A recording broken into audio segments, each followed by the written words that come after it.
Hello and welcome back to the world of the spirit consciousness.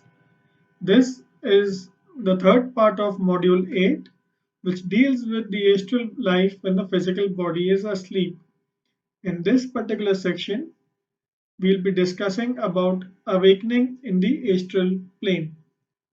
So diving straight into the topic, this topic is subdivided into four different subparts.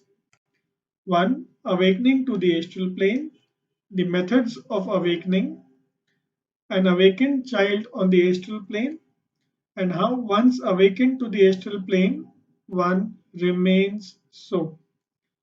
Coming to the first part of it, that is awakening to the astral plane. So the problem with activating astral body in ordinary people is that they have gotten very used to be initiated by impressions received from the physical plane. Due to this, they aren't aware of the fact that the astral plane can function on its own in its own way and that the will can directly act on it. People are unawake astrally because they continue to wait for the physical vibrations to reach out to the astral vibrations out of habit.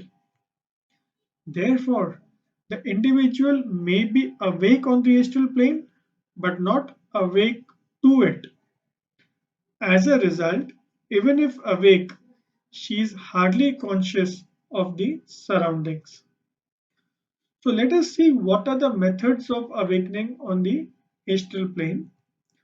So a person can be awakened to self-conscious action in his or her astral body in five ways. 1. Through normal evolution. Second, through self-learning and efforts. 3. By accidentally or by illicit use of magical rituals. A well-wisher acting externally or awakened by a master. So let's see the first part, the normal evolution. So we had earlier discussed that humanity is being constantly guided to evolve. Hence, as a default, almost all souls keep evolving.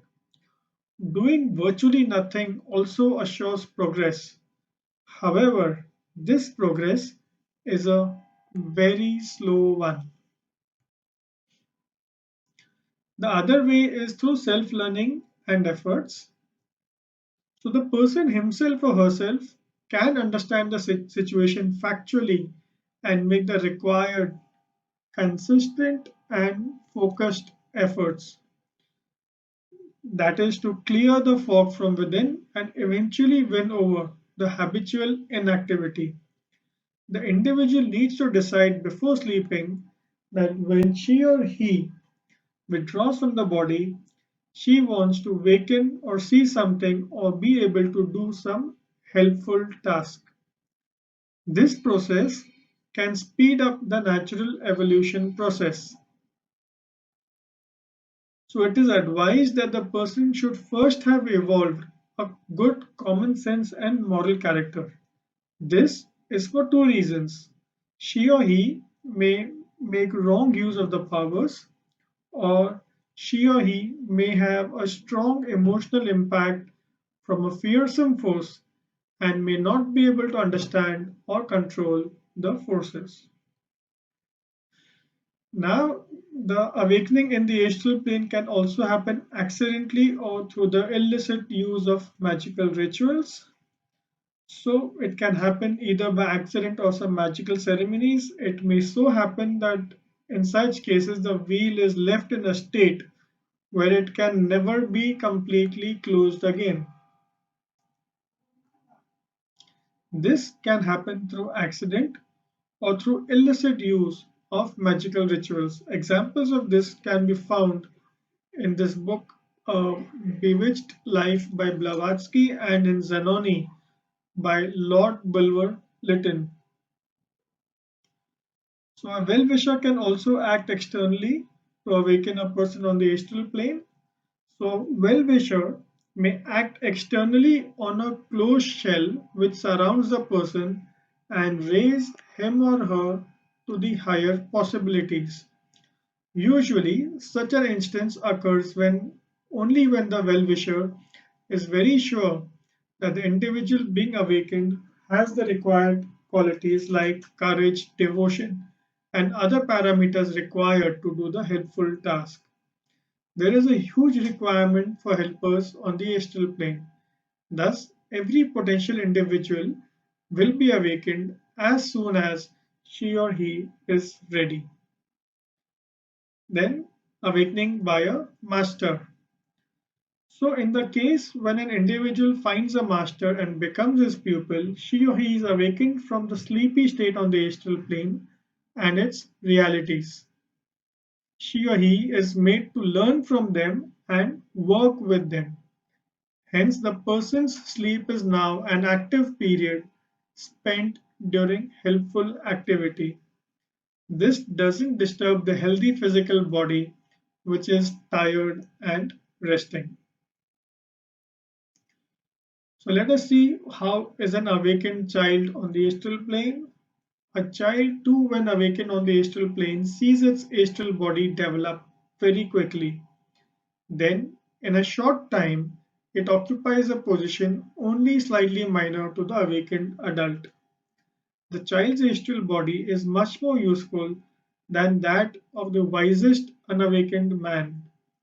An occultist will take the extremely major responsibility of awakening a child's astral body only if the ego revealing itself through the child body has the important capability of a firm and loving nature. And this nature should have been demonstrated in previous lifetimes. So when children are awakened in this manner, they do the most productive work on the astral plane and they wholeheartedly devote themselves to the work, and it is a beautiful sight to behold. So, having seen an awakened child on the astral plane, we come to the last part of this discussion. Once awakened to the astral plane, one remains. So sleep and wakeful life are then actually one once awakened. So, while asleep, we know this fact and have a running memory of both, meaning the astral memories include the physical, although the physical doesn't always retain the astral memories. It is relatively easier to awaken a person on the astral plane, but almost impossible to put him or her back to sleep. It can be done using mesmeric influence, but this is not advisable. So, with this, we come to an end of this third part of the eighth module.